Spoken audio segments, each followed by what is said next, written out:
ওষুধটা খেয়ে নাও। না আমি খাবো না, ও আমার মায়ের মতো আমাকে ছেড়ে চলে যাবে।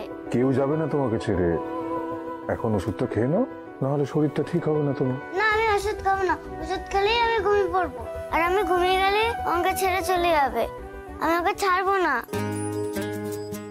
আচ্ছা একটা কাজ করছি, তোমার জামার সঙ্গে আমার শাড়ির আঁচলটা বেঁধে রাখছি, তাহলেই তুমি দেখতে পাবে যে আমি কোথাও যাচ্ছি না, ঠিক আছে? আর আমি যদি যেতেও চাই সঙ্গে সঙ্গে তোমার ঘুম ভেঙে যাবে আর তুমি আমাকে আটকে দেবে।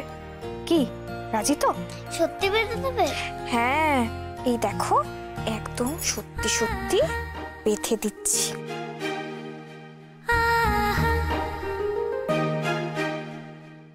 এবার বিশ্বাস হলো তো যে আমি কোথাও যাব না? শোনা মেয়ে না তুই? তাহলে এবার ওষুধটা খেয়ে নিতে হবে তো, খেয়ে নাও প্লিজ।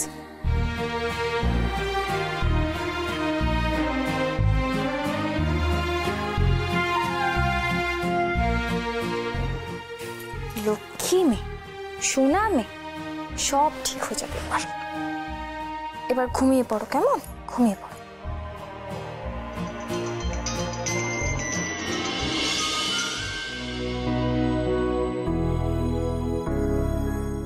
একটা গান গাও না। কি গান গাইবো বলো তো? যা খুশি। যা খুশি? আচ্ছা গাইছি।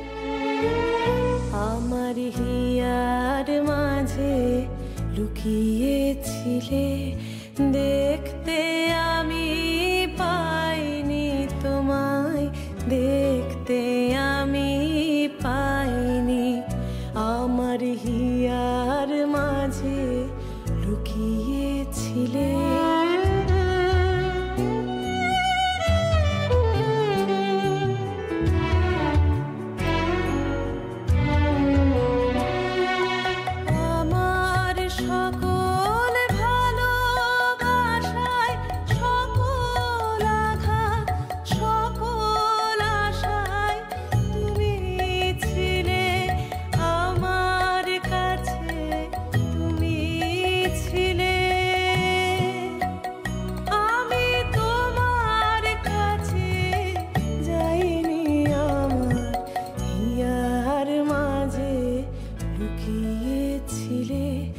দেখতে আমি পাইনি তোমায়, দেখতে আমি পাইনি। ঘুমিয়ে পড়েছে? হ্যাঁ। আসলে ওর মাকে তো খুব মিস করে তোমাকে পেয়ে। বুঝতে পেরেছি স্যার, ওর জন্য আমার খুব কষ্ট হচ্ছে। মাকে ছাড়া বেঁচে থাকাটা যে কতটা কষ্টের সেটা আমি জানি। চিন্তা করবেন না স্যার, ও ঠিক হয়ে যাবে। আপনাকে কিন্তু ওকে খুব আদর, খুব যত্নে রাখতে হবে। আমি জানি আপনি পারবেন। আপনার মধ্যে আমি সেই স্নেহ, সেই দায়িত্ব দেখেছি। আমি ভাবতেই পারছি না নীলা, তোমার মতো একজন সৎ, সরল, নিষ্পাপ মেয়েকে দীপু কি করে ভুল বুঝলো। আমার দিদি বলতো, নীলা সবার সবকিছু সহ্য হয় না, সেই জন্যই হয়তো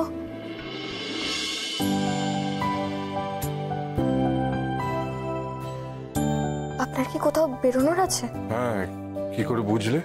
না, বারবার ঘড়ির দিকে তাকাচ্ছেন তাই মনে হলো। হ্যাঁ, আসলে আজকে আমার একটা রেকর্ডিং ছিল, কিন্তু টুপুকে ফেলে কি করে যাবো তাই ভাবছিলাম। চিন্তা কেন করছেন? আমি তো আছি, আপনি যান, আমি টুপুকে ঠিক সামনে নেব।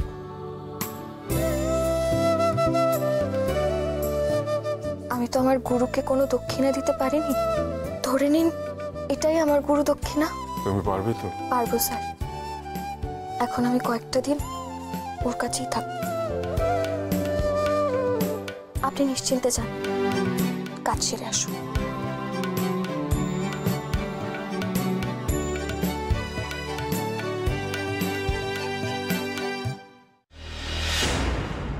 না না, নীলাকে এভাবে অবিশ্বাস করাটা একদমই ঠিক হচ্ছে না রে। আমি মানছি যে জেসমিন ভালো মেয়ে, কিন্তু তা বলে এভাবে থুম করে দীপু জেসমিনকে বিয়ে করবে, নীলাকে ডিভোর্স দেবে, এটা একদম উচিত হচ্ছে না। এক্স্যাক্টলি মা, আমারও সেটাই মনে হচ্ছে। কোথাও একটা মস্ত বড় ভুল বোঝাবুঝি হচ্ছে, আর যেটা মেটাতে হবে। আর নইলে দীপুকে তো বটেই, আমাদের সবাইকে হাত কামড়াতে হবে। তোমাদের সবার প্রবলেমটা কি বলো তো? তোমরা সবাই না নীলার নামে এক ঢোক জল বেশিই খাও। ওকে এতটাই মাথায় তুলে রেখেছো যে ওর কোনো ভুল তোমরা চোখে দেখতেই পাও না। আরে বাবা প্লিজ, তোমরা একবারের জন্য নীলার ওপর থেকে অন্ধবিশ্বাসটা সরাও, সরিয়ে একটু লজিক্যালি ভাবার চেষ্টা করো। তাহলেই তোমরা বুঝতে পারবে যে নীলাকে বিশ্বাস করা হচ্ছে সবচেয়ে বড় বোকামো। আচ্ছা সৌমিলি, তোমার কি মনে হচ্ছে বলো তো? না, তোমার কি মনে হচ্ছে যে তুমি নীলাকে খুব কাছ থেকে চিনে গেছো? দেখো আমি নীলাকে কতটা চিনি না চিনি সেটা বেশি ইম্পর্টেন্ট না। ইম্পর্টেন্ট হলো যে দীপু নীলাকে চিনে গেছে, আর ওর তো চেনারই কথা। আফটার অল দীপু নীলার হাজবেন্ড। আর কি মনে হয় অনি, দীপু নিজের ভালো মন্দের কথা এখনো ভাববে না? অনি, দীপু যদি নীলাকে ছেড়ে দিতে চাইছো, ও নিজের ভালোর কথা ভেবেই তো বলছে, তাহলে সেখানে তুমি কেন আটকাতে চাইছো ওকে? আটকাবে না? একটা ভুল বোঝাবুঝির জন্য একটা সম্পর্ক এইভাবে শেষ হয়ে যাবে? আর ভুল বোঝাবুঝি হলে তো সেটাকে মেটাতে হয়, সেটা তো বাড়াতে নেই। তোমরাই তো আমাকে শিখিয়েছিলে। হ্যাঁ, আমরা তোকে এটা শিখিয়েছিলাম, তার সাথে এটাও শিখিয়েছিলাম যে বড়দের মুখে মুখে কথা বলতে নেই, কিন্তু সেটা তো তুই ভুলে গেছিস।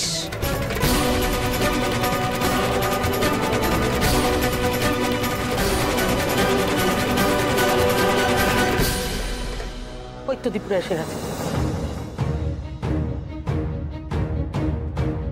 কোথায় গেছিলি দীপু?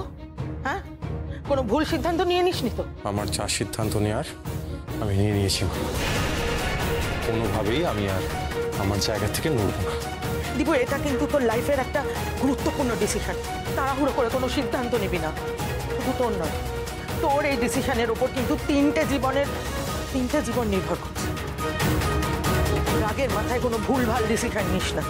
একটু ঠান্ডা মাথায় ভেবে চিনতে। মাথা ঠান্ডা রাখা এখন আমার পক্ষে সম্ভব না মা। আর এখন আমার যা ঠিক মনে হচ্ছে আমি তাই করছি। তুই কিন্তু নিজের পায়ে নিজে কুড়ুল মারছিস, সময় থাকতে বুঝে যা। ইস্তা আমি বলছিলাম কি, জীবনটা আমার তো, আমাকেই বুঝে নিতে দাও কেমন? আর আমি জানি আমি কি করছি, আমি কেন করছি। আর আমার বিশ্বাস আমি যা করছি আমি ঠিক করছি। আর আফসোসের কথা বলছো, এত কিছুর পর যদি আমি নীলাকে বিশ্বাস করি তাহলে আমাকে সারা জীবনের জন্য আফসোস করতে হবে। চুটকা, আমি হাত জোর করে বলছি, তুমি প্লিজ এত বড় ভুলটা করো না। কোনটা ঠিক কোনটা ভুল সেটা আমাকে বোঝানোর চেষ্টা করিস না পিয়া। আর ঠিক ভুল বোঝার মতো বয়স আমার হয়ে গেছে, তুই ছোট, সুতরাং ছোটর মতোই থাক। আমি উকিলের কাছে ডিভোর্সের চিঠিটা রেডি করার কথা বলতে গেছিলাম।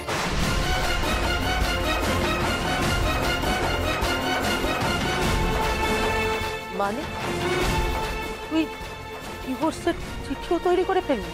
হ্যাঁ মা, শুভ কাজে দেরি করতে নেই। আর সিদ্ধান্ত যখন নিয়ে নিয়েছি, ঠিক যখন করেছি তখন আমি এই সিদ্ধান্ত থেকে নড়ব না। তাহলে আর দেরি করে লাভ কি? আর শুধু ডিভোর্স না, আমি জায়েজকেও বিয়ে করব।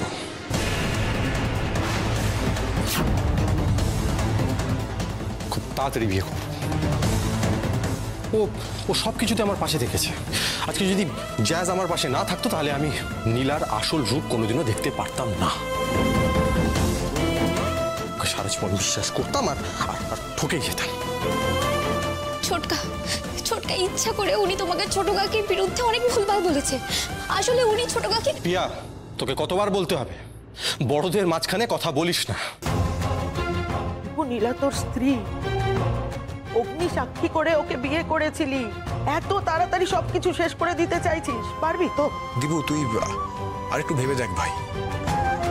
মাথা গরম করে তাড়াহুড়ো করে এত বড় ভুল ডিসিশনটা নিস না। আমি শেষবারের মতো বলছি মিস্তা, আমার ভুল ঠিক আমি বিচার করব।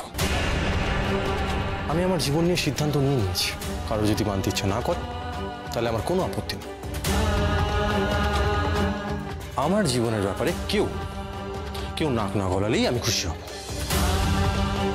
যে যা খুশি করতে পারে, যা খুশি, কিন্তু কোনো অবস্থাতেই আমার সিদ্ধান্ত পাল্টাবে না।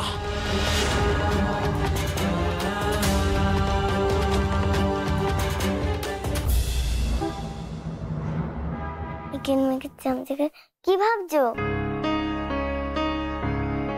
কই কিছু ভাবছি না তো। তাহলে খেলো। খেলছি তো। চামচিকে ছোট দাদা বাবুকে আজ একটু বেশি কথা শুনিয়ে ফেলেছি। উনি তো আমাকে বাড়ি ফিরিয়ে নিয়ে যেতেই এসেছিলেন, কিন্তু আমি যেতে চাইনি বলে উনি আমাকে ভুল বুঝলেন। আমার উচিত ছিল ওনার ভুল ভাঙিয়ে দেওয়া, তা না করে আমিও তো ওনার উপর রাগ দেখিয়েছি, ওনাকে চলে যেতে বলেছি। উনি খুব কষ্ট পেয়েছেন। আমার মানসিকতা খারাপ? হ্যাঁ তাই, এক্ষুনি আপনি এখান থেকে চলে যান, আর এক মুহূর্ত এখানে থাকবেন না আপনি। তুমি আমার স্ত্রী, তোমাকে সাথে করে তারপরেই আমি যাব। আমি ওকে এই লোকটার সঙ্গে থাকতে দেব না। ছোট দাদাবাবু যখন বাড়িতে গিয়ে বলবেন আমি ওনাকে এত কথা শুনিয়েছি, তখন সবার চোখে আমি কতটা ছোট হয়ে যাব। না, আমার একবার ওনাকে ফোন করা উচিত, ফোন করে মানুষটার কাছে ক্ষমা চাওয়া উচিত। তুমি এখন কাউকে ফোন করতে পারবে না, তুমি এখন আমার সাথে খেলবে। খেলছি তো আমি, আমাকে একটা ফোন করতে দাও প্লিজ। একটাই ফোন করব। একটাই তো? হ্যাঁ একটাই ফোন করব।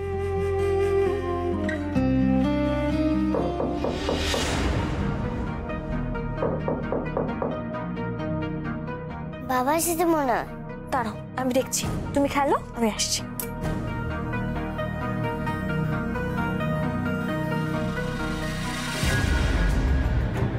নীলা বসু কি এ বাড়িতে থাকেন? হ্যাঁ, আমি নীলা বসু, বলুন। আপনার নামে একটা চিঠি আছে, এই নিন, একটা সই করে দিন।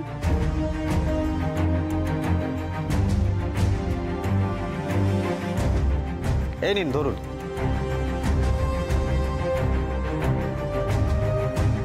আমাকে আবার কে চিঠি পাঠালো, তাও আবার এই ঠিকানায়?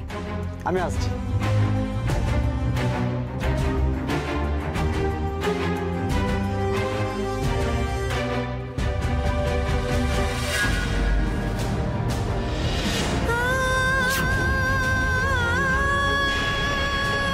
ডিভোর্স? ছোট দাদাবাবু আমাকে ডিভোর্সের কাগজ পাঠিয়েছেন। আপনি পারলেন এটা করতে ছোট দাদাবাবু? এত রাগ আপনার আমার ওপর, এত ঘেন্না, এত অপছন্দ আমাকে? আমি তো আপনার সঙ্গে কথা বলতে চাইছিলাম, আপনাকে ফোন করতে যাচ্ছিলাম, আমি তো আপনার সাথে সবটা মিটমাট করে নিতে চেয়েছিলাম। আপনি কেন চাইলেন না? একবার মনে হলো না আপনার যে আমার সঙ্গে কথা বলাটা দরকার? আপনি অন্যের কথায় বিশ্বাস করে এত বড় একটা সিদ্ধান্ত নিয়ে নিলেন। আপনি একবারও আমাদের সম্পর্কের কথা ভাবলেন না। বাবা মা সবাই জানে, সবার সম্মতিতে আপনি আমায় কাগজটা পাঠিয়েছেন, জেনেও তারা কিছু বললেন না। সবাই দোষী ভাবছে আমাকে, সব দোষ আমার। কি করবো আমি এখন? কি করা উচিত? আমার তো মরে যাওয়া ছাড়া আর কোনো উপায় দেখছি না আমি। কি হয়েছে আন্টি, তুমি কাঁদছো কেন? কে বকেছে তোমায় বলো, আমি তাকে বকে দেবো, আমার খেলনা ছুরি মেরে মাথা ফাটিয়ে দেবো। এটা কার চিঠি? কিসের চিঠি? কিছু না টিপু, কিছু হয়নি, আমি কাঁদছি না। এই তো কাঁদছো, আমি তো দেখতে পাচ্ছি। তুমি কষ্ট পেয়েছো, আমি বুঝেছি। না গো, আমি একটুও কষ্ট পাইনি। আমি কি কিছু বুঝি না? সব বুঝি আমি। বলো না কে তোমার কষ্ট দিয়েছে? ওই আঙ্কেলটা। আমি ওই আঙ্কেলটাকে বকে দেবো, খুব বকবো। যে তোমাকে কষ্ট দেবে আমিও তাকে কষ্ট দেবো।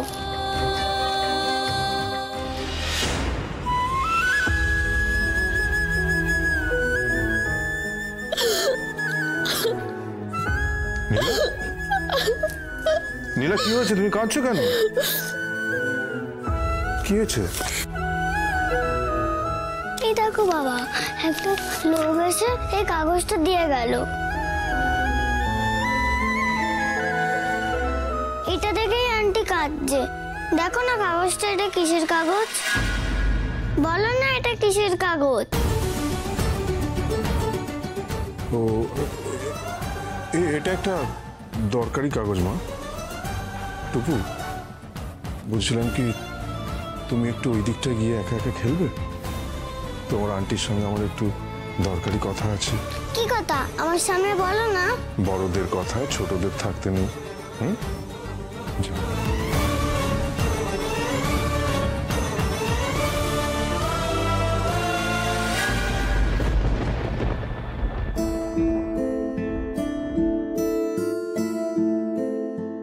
শান্ত হও নীলা।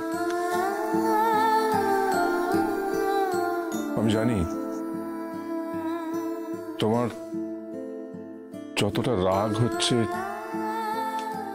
ঠিক ততটাই কষ্ট হচ্ছে তোমার। মানে আমি ভাবতে পারছি না দীপু দীপু কি করে এটা করলো, কেন করছে এইসব। মানে আমি ওর থেকে এটা এক্সপেক্ট করিনি নীলা। ভুল করছে, মস্ত বড় ভুল করছে। আমার মনে হয় না দীপু নিজের মধ্যে নেই, তাই এইসব ভুলভাল ডিসিশন নিচ্ছে। আমার কিন্তু মনে হয় মানে আমি ওর কাছে গিয়ে আলাদা করে কথা বলি, ওকে বোঝাই এই ভুলটাও কেন করছে। ওর চোখের সামনে থেকে ওই পর্দাটা সরিয়ে দিতে হবে নীলা। না স্যার, কিচ্ছু করতে হবে না, যা হয়েছে আমি সেটা মেনে নিচ্ছি। মেনে নিচ্ছ মানে? আরে তোমার কি মাথা খারাপ হয়ে গেছে নীলা? একটা অন্যায় মেনে নেবে না, একজন ভুল পথে যাচ্ছে তার ভুলটা ধরিয়ে দেবে। আমাদের সবার উচিত তার ভুলটা ধরিয়ে দেওয়া নীলা।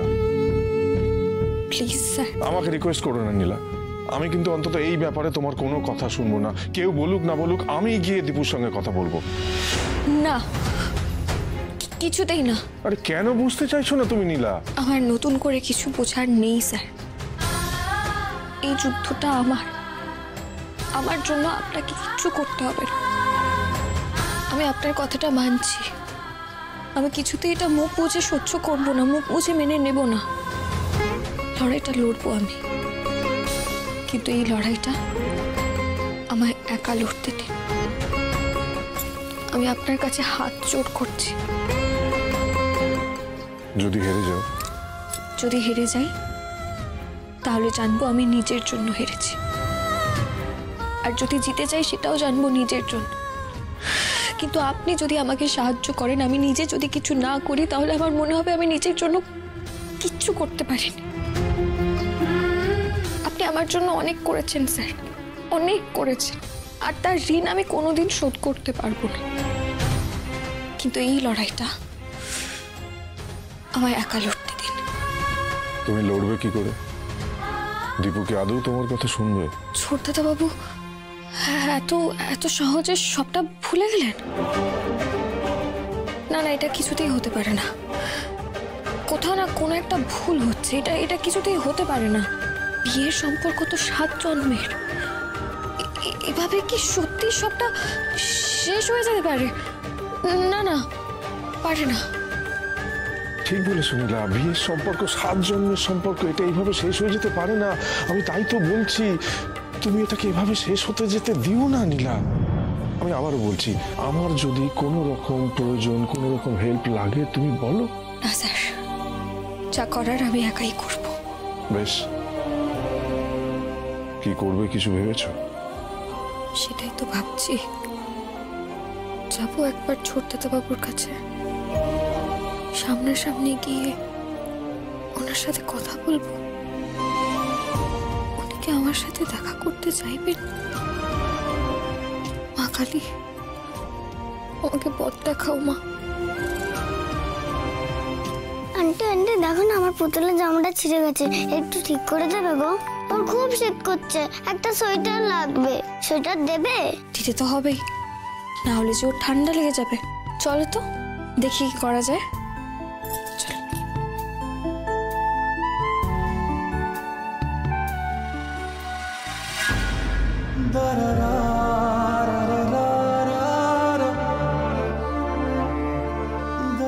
মেয়েটা নিজের কষ্ট ভুলে টুপুর সব আবদার পূরণ করছে, কিন্তু আমি তো ওর জন্য কিছুই করতে পারছি না। কি করতে পারি আমি?